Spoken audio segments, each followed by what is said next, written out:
Good afternoon, everyone. I'd like to welcome you to the Foster Grandparent Program National Performance Measures Scenario Exercise Session. My name is Dan Dunlap. I'm with the Texas State Office, and I'll be assisting with the Q&A portion of this presentation. It's my pleasure to introduce your presenters today, Frank DiSilvestro from the North Carolina State Office and Leroy Miner from the Texas State Office. Additionally, there will be tech support from Campaign Consultation, and you can, if you have a tech issue, you can use the Q&A feature, and they will work with you directly to solve that issue. So I'd like to turn it over to Frank at this time.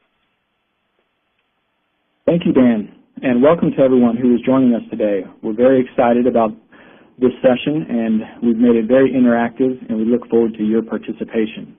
I can see we have over 100 folks in this session, and so I want to go through a few housekeeping issues before we get into the content. What you should see on your screen right now is like a theater setup where you should see the PowerPoint slide on the main part of your screen that says Foster Grandparent Program. And then in the left-hand side of your screen, you should see a little picture of the speaker profiles. And under that, I want to direct you to two buttons that we'll be using today. And those are the green Q&A button, which we will use later during our scenarios. And then really throughout the session, if you have any questions that pop up, you can click on that green Q&A button and submit your question. Next to that, you'll see the blue content button. And if you click on that, you'll see that there are files available, and those files are associated with our session today. You can get a copy of the PowerPoint that we'll be going through. And I also want to really highlight the at-a-glance document, which you can find under that blue content button. This is a one-page snapshot of the FGP performance measure requirements. And if you haven't seen this yet, I would encourage you to open it now, have it open on your screen during this scenario exercise, print it out if you have a printer available, because it's really a handy one-page snapshot that shows all of the performance measures right in one place. In addition, you can see under that blue content button, we also have a forum section. And in that forum section, you can post ongoing questions throughout the virtual conference. So even after our one-hour session ends, if you have ongoing items you'd like to discuss, we will be responding to and monitoring that forums section. So that's some quick housekeeping items, and now let's get into the content. So looking at our learning objectives for today, we are going to be going through material that will enable participants to understand how their current work plans can fit into the new national performance measures. So we have 4 scenarios that are going to highlight some current work plans and then go through the exercise of allowing you to see how those can be adapted into the new performance measures. We want to highlight some key issues and questions that will come up as you try to convert existing work plans to the new performance measures. And we'll have some periods of question and answer where we can get into some of those issues. And we want you to know where to look for additional support and resources after this session. So our next slide, looking at how this session will work, I want to quickly describe our setup for today. We have 4 specific scenarios that we're going to be presenting. These are simplified work plans, so you'll notice that the areas like the community need and the service activity are just about a sentence long. And as you know from working on your FGP applications, the community need and service activities are often very detailed. So these work plans have been simplified for the purpose of the activity, but they are based on real projects. And so we want you to really see what it's like to take an existing project and convert it to the new performance measures. After we present the scenarios, you will have a chance to vote through an interactive voting feature on which performance measure you think fits the work plan that we just described. And so we'll do it one scenario at a time where we present the work plan, and then we will present some options for an output and some options for an outcome. And then we want to see what you feel are the most appropriate choices for the appropriate performance measure. And then after you vote, we are going to take a few minutes to debrief each scenario, where we'll review what we feel is the most appropriate answer, and then talk about some of those issues, that go into deciding that. And throughout the session, again, we have the ongoing chat feature, and you can ask questions at any time with the green Q&A button. So moving to our next slide, I wanted to highlight a couple things before we begin. Our sessions today, these scenarios are going to be looking through the process of how you choose new performance measures. We're not actually going to be going through each specific performance measure and talking about those requirements. If you haven't had a chance, I'd encourage you to go to the FGP program-specific performance measure module on the National Service Resources site. That's on the CNCS Resource Center, and that training module walks through the specific performance measures and the specific requirements. So for our session today, we're not going to be getting into the real specifics of the measures. We're going to be talking more about the process. And again, the second point here is just encouraging you to print out or open up that at-a-glance document.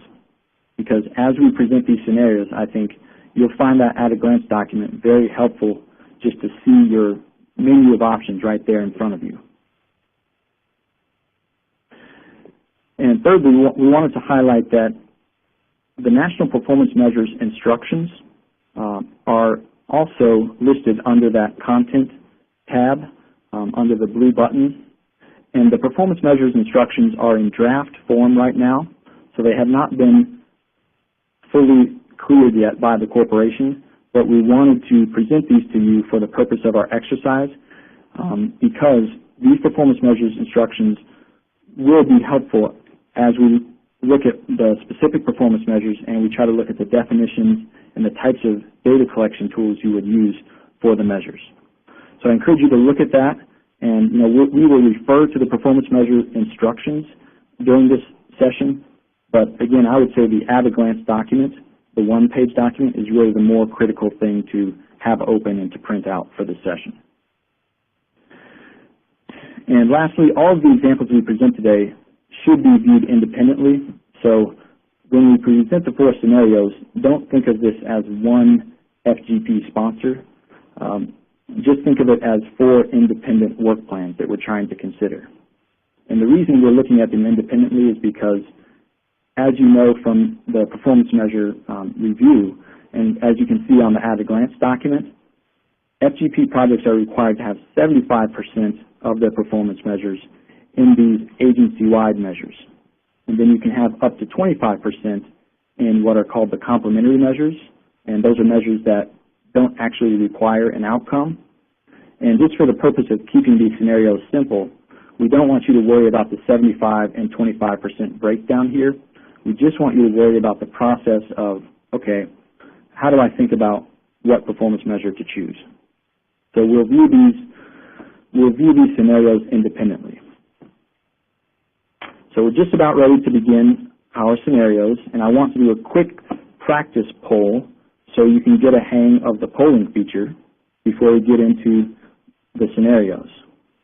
So before we begin, we're going to present you a poll right now that asks you your location by time zone.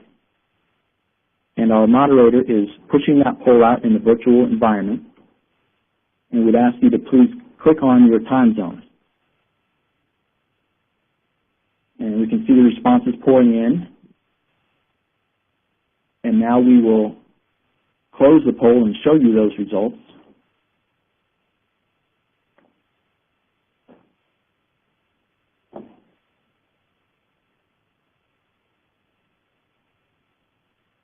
And so we can see that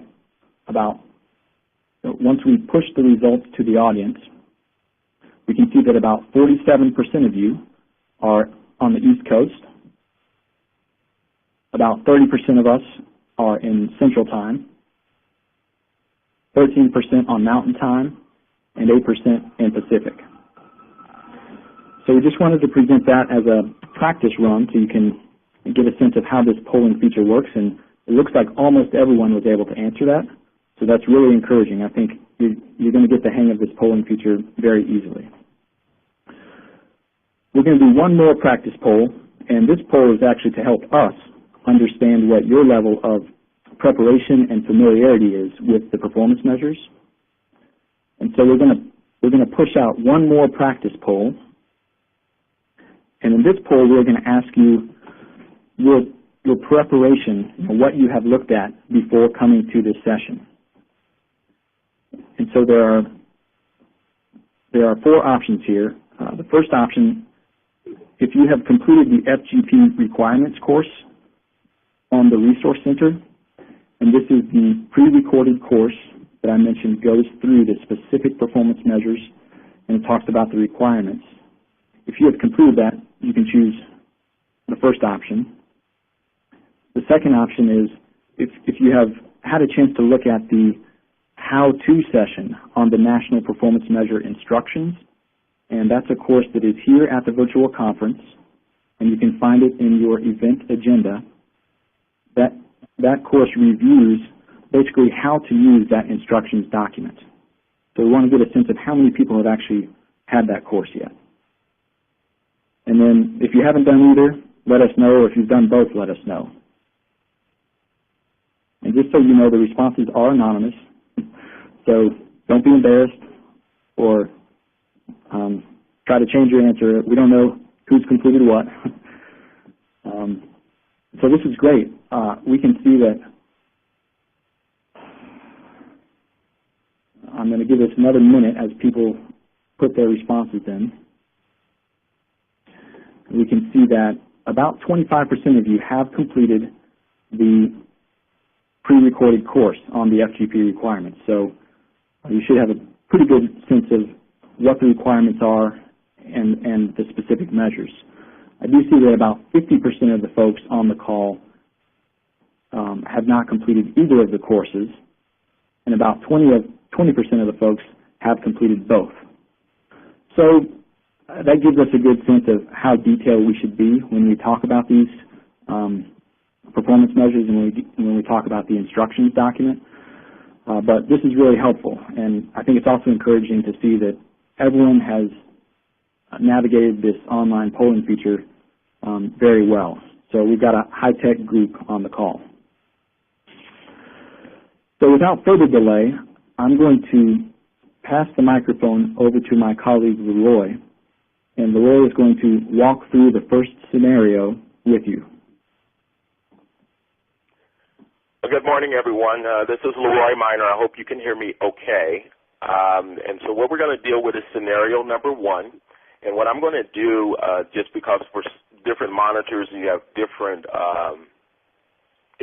acuity, for lack of a better way of saying it, so I'll be reading each one of the items for your benefit. So this is using some of the old nomenclature from our previous performance measurement or PFI system. And it starts with service category, and it's tutoring, K through 12. Our community need reads, according to the U.S. Census Bureau 2010, the literacy rate in Johnson County is the lowest in the state. Based on state test results, 60% of Johnson County students in grades K to 3 are reading below grade level. Our service activity, 21 foster grandparent volunteers will tutor 45 children during the school year. Teachers will identify K through 3 students to receive one-on-one reading support 3 times a week for at least 20 minutes each session. Our output, 45 students will receive tutoring assistance from FGP volunteers. The intermediate outcome, participating students will show greater reading and literacy skills based on a teacher survey. And finally, our end outcome, 80% of participating students will be reading at grade level based on an end-of-year assessment. So that is our scenario. Let's see how it lines up. What I'd like for you to do now is to decide which output fits this scenario. And we have education, where we would consider the number of students that completed participation in CNCF-supported K-12 education programs. Mentoring, where we consider the number of disadvantaged youth mentor matches that were sustained by the CNCF-supported program for at least the required time period. School readiness, considering the number of children that completed participation in CNCF-supported early childhood education programs. Child safety, welfare, and health, considering the number of children served in child safety, welfare, and health programs. And finally, economic opportunity, number of economically disadvantaged individuals receiving job training and other skill development services. So we're going to push out that poll, take about 30 seconds or so to allow you to respond. Doom, doom, doom, doom, doom, doom, doom. Doom, doom, doom, doom, doom. Do, do, do, do. And they're coming in.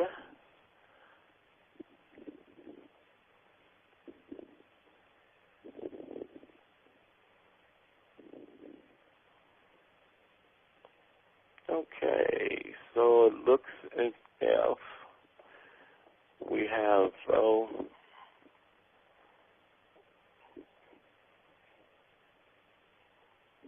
little more than half of you that have responded or so. So it appears that if we push that out so that you can see it, we have 79% or 80% now have chosen education. 7%, almost 8% chose mentoring. 12% school readiness. No one selected child safety, welfare, and health. And economic opportunity, 1 person. Excellent. Let's move on and let's consider the outcome for this particular scenario. Which outcome fits this scenario? And here, our category under education and mentoring, our outcomes would be the number of students with improved academic performance in literacy and or math, or the number of students who demonstrated improved academic engagement, or the number of students who improved their school attendance, and finally, under that category, the number of students acquiring a GED. Under the category of school readiness, we would have selected as an outcome number of children demonstrating gains in school readiness in terms of social and or emotional development, or the number of children demonstrating gains in school readiness in terms of literacy skills, and finally, the number of children demonstrating gains in school readiness in terms of numeracy or math skills. Finally, under the category of economic opportunity, our outcome would be the number of economically disadvantaged individuals placed in jobs. So make your selections now.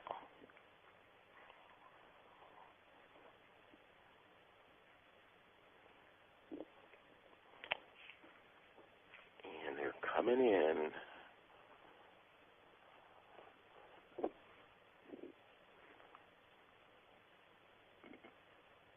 Very good responses.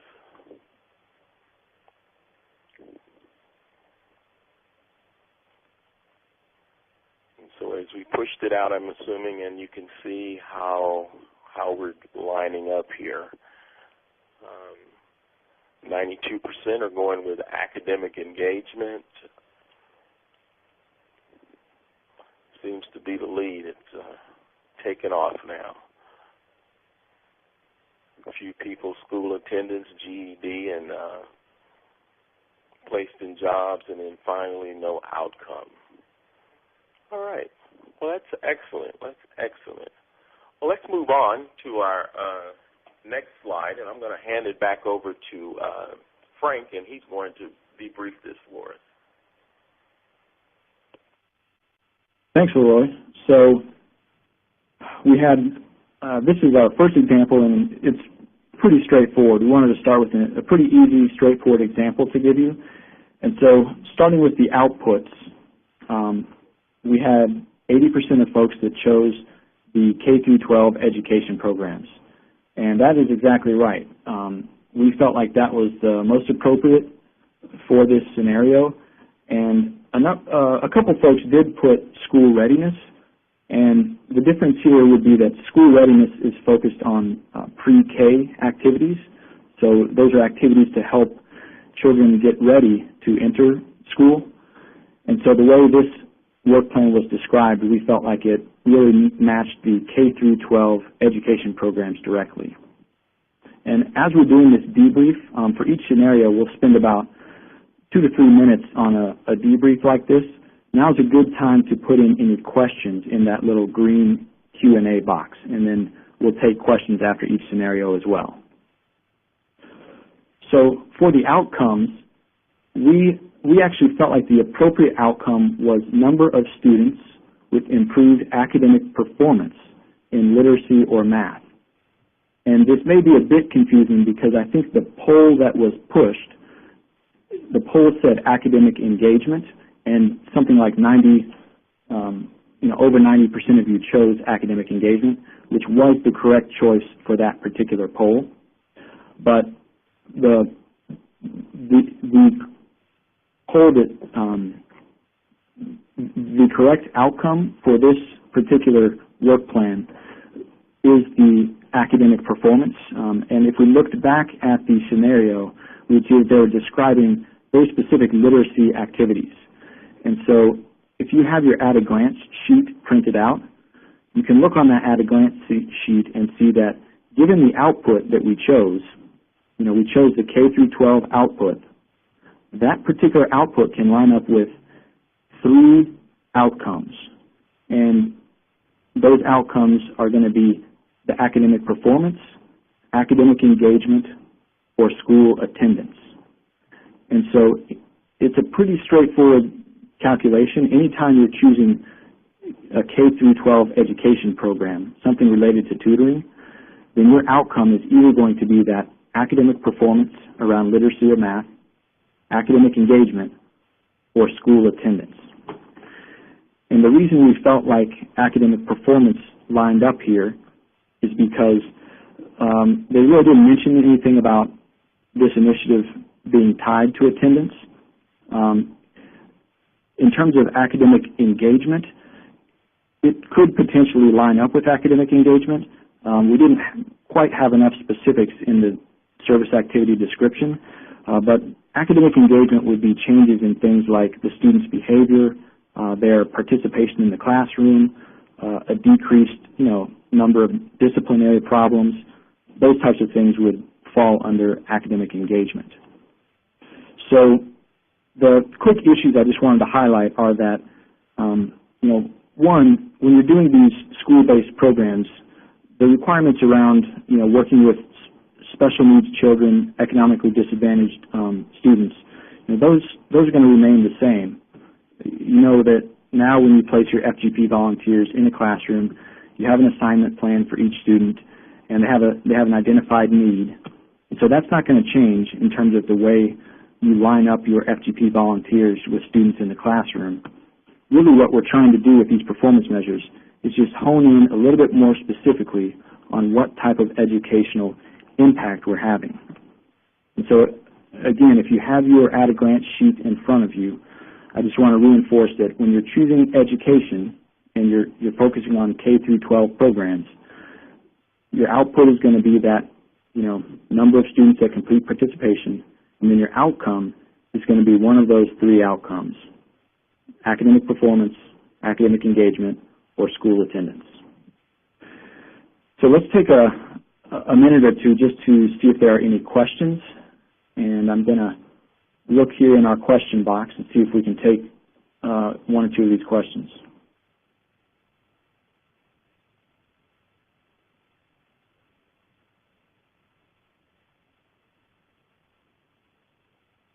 Okay, this is a very good question. Someone asked, can a student have more than one outcome?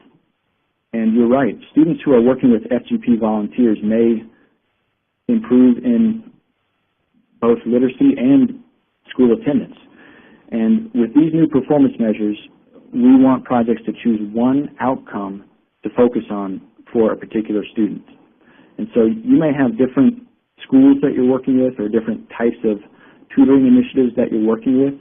And so we want you to choose one outcome to focus on for a particular student.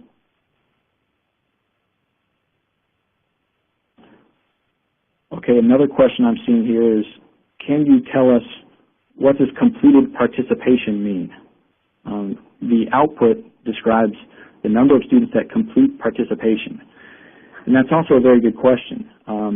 And that question leads us into the performance measures instruction document. And so the performance measures instruction document is a little bit lengthy, but it's very helpful because it actually describes the definitions for what we mean by completing participation. And if I look at my instructions right now, I can see that, you know, with K through 12 programs, you, the sponsor, actually define what you consider to be participation in the program, whether it's a semester-long program, whether it's, you know, 5 hours a week or 2 hours a week.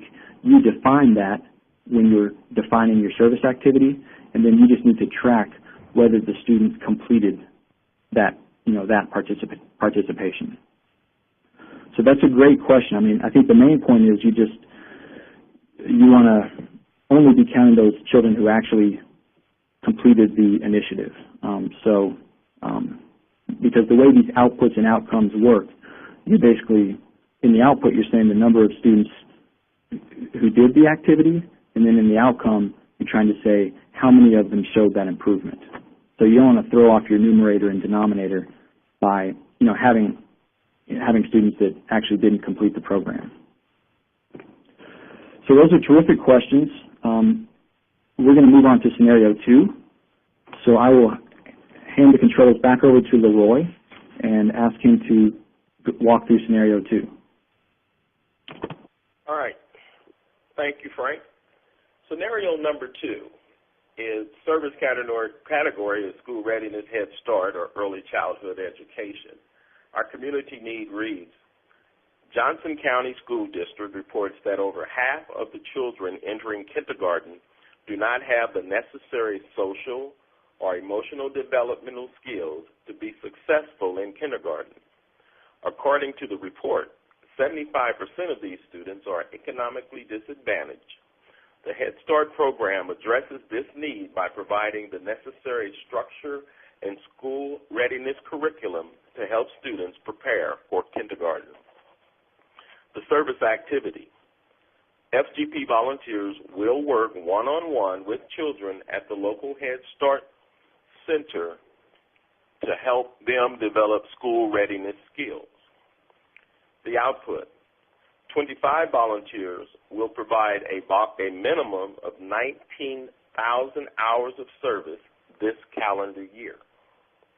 The intermediate outcome, 75% of children served will improve in at least 4 of the 6 developmental areas measured by the program. And our end outcome, 75% of participating children will be ready to enter kindergarten as measured by teacher-administered tool in Johnson County Head Start programs. So that's our scenario for number 2. And our questions are going to be the same as it was for scenario number 1. Which output fits the scenario? Number of children that completed participation in CNCS-supported K-12 education programs, or mentoring, the number of disadvantaged youth mentored. And I'm going to abbreviate some of these. I believe we've gone through them. School readiness would be the number of children that completed participation in the CNCS-supported early education program. Child safety, welfare, and health, the number of children served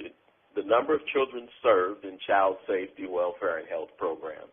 And finally, economic opportunity, number of economically disadvantaged individuals receiving job training and other developmental skills.